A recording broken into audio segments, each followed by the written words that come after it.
વિશ્વ નેતા અને યશસ્વી વડાપ્રધાન શ્રી નરેન્દ્રભાઈ મોદીએ પંચામૃત શક્તિ એટલે કે જલ શક્તિ, જ્ઞાન શક્તિ, ઉર્જા શક્તિ, જનશક્તિ અને રક્ષા શક્તિના આધારે ગુજરાતમાં વિકાસનો પાયો નાખ્યો.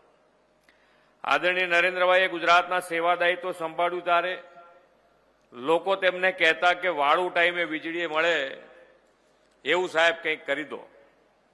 આદરણીય નરેન્દ્રભાઈએ રાજ્યમાં જ્યોતિર્ગ્રામ યોજના શરૂઆત કરાવીને ગુજરાતના ગામે ગામ 24 કલાક વીજળી પહોંચાડી.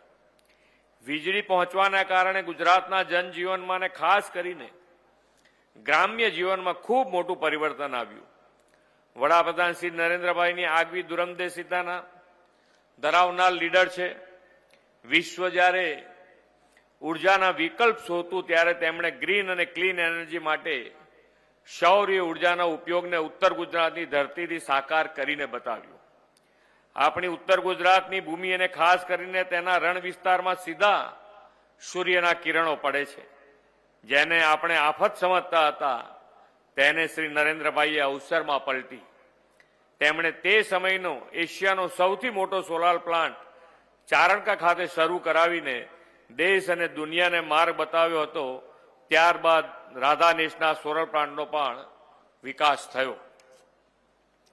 મોદી સાહેબે ગુજરાતમાં દેશની પહેલી સોલાર પોલિસી ઘડીને ક્લીન ગ્રીન એનર્જીને સંસ્થાકીય રીતે આગળ લઈ ગયા.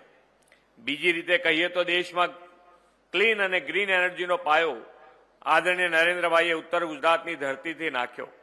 ચારણકા સોલાર પ્લાન્ટથી શરૂ થયેલી આ યાત્રા ઇન્ટરનેશનલ સોલાર એલાયન્સ સુધી પહોંચી છે. મોદી સાહેબના પ્રયાસને બિરદાવતા સંયુક્ત રાષ્ટ્રીય champion of the earth award એનાયત કર્યો છે.